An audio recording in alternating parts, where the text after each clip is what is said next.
Pertama yang paling penting adalah bagaimana influencer ini melakukan proteksi terhadap diri mereka. Proteksinya itu apa? Yang pertama mereka mengedukasi. Mengedukasi mereka itu membeli berdasarkan apa dan mengedukasi risikonya itu seperti apa. Karena setiap instrumen investasi itu pasti ada risikonya. Dan risiko tersebut sebaiknya juga dipublish di media sosial mereka. Kalau tidak, itu bisa menjadi sumber penyerangan terhadap mereka juga. Dan yang selanjutnya, selain risiko yang perlu kita tekankan juga, adalah terkait tentang edukasi. Seperti kita lihat, Sangmologi, Mansur Mologi sering melakukan edukasi juga, di mana Sangmologi dia ada komunitas saham seperti saham rakyat, yang juga lumayan populer saat ini, dan di sana juga diajarkan bahwa saham itu tidak hanya melulu soal profit, tetapi ada risikonya. Dan Mansur Mologi juga sama, dia juga ada istilah dialog dengan beberapa komunitas saham seperti contohnya investor muda, dan di situ dia juga menjelaskan dasar pemilihannya dan risikonya, sehingga asalkan investor telah menjelaskan risiko dari investasi saham tersebut, itu akan menjadi proteksi yang bagus untuk mereka dan itu wajib diposting di sosial media mereka. Tetapi hati-hati jika investor itu sama sekali tidak menjelaskan mengenai risiko ataupun kerugian dari pasar saham itu sendiri. Itu akan menjadi pengurang dan menganggap bahwa itu merupakan menjanjikan profit kepada nasabah. Itu yang perlu kita perhatikan, Pak Monik. Jadi risiko harus kita jelaskan seperti influencer. Nah, berbicara mengenai resiko, tadi sudah kita bahas juga ya terkait dengan Belvimologi, lalu kemudian Mansurmologi dan juga Kesangmologi.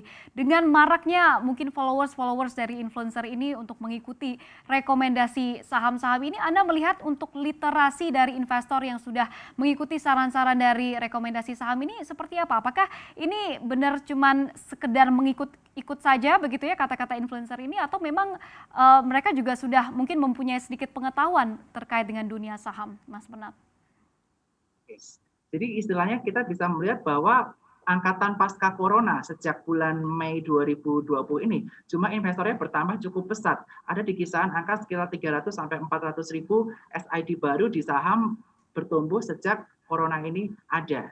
Sejak bulan Maret lalu. Ini menunjukkan bahwa banyak investor yang sangat baru sekali, apalagi sejak bulan Maret tersebut, pasar IHSG cenderung naik dari harga 3.900 sampai sekarang di harga kisaran 6.100 atau peningkatannya sekitar 40% dari bottom, sehingga banyak orang yang mengalami beginner luck. Itu yang perlu kita perhatikan. Dan banyak orang yang mengalami beginner luck ini mungkin saja mereka tidak didukung oleh kemampuan fundamental maupun teknikal yang baik.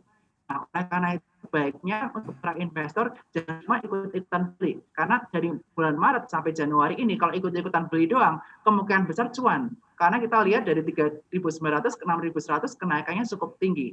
Oleh karena itu para investor yang saat ini ada menurut saya itu masih banyak yang belum didukung oleh kemampuan fundamental maupun teknikal yang kuat. Nah, ini adalah PR yang harus dilakukan oleh para influencer supaya mereka ini bisa membawa investor ini menjadi investor yang lebih dewasa atau yang lebih mature, di mana mereka ini mengerti resiko, mengerti bagaimana cara memilih sahamnya, bagaimana cara memilih teknikalnya, dan lain sebagainya. Itu yang perlu diperhatikan oleh para influencer. Dan juga ini menjadi PR dari para sekuritas dan juga dari otoritas ataupun bursa efek untuk mengedukasi influencer ini dan masyarakat luas supaya mereka menjadi investor dalam jangka panjang. Tidak hanya momentuman doang, karena COVID harga IHSG turun, harga sahamnya turun, sekarang naik, ya ini banyak yang mengalami beginner luck. Tapi kita diharapkan di jangka panjang ke depannya investornya tetap menjadi investor dan terus bertumbuh menjadi tiang panjang investor di Indonesia. Nah, bagi Anda yang ingin mengikuti berita ekonomi dan juga bisnis, jangan lupa untuk install CNBC Indonesia di App Store dan juga di Play Store.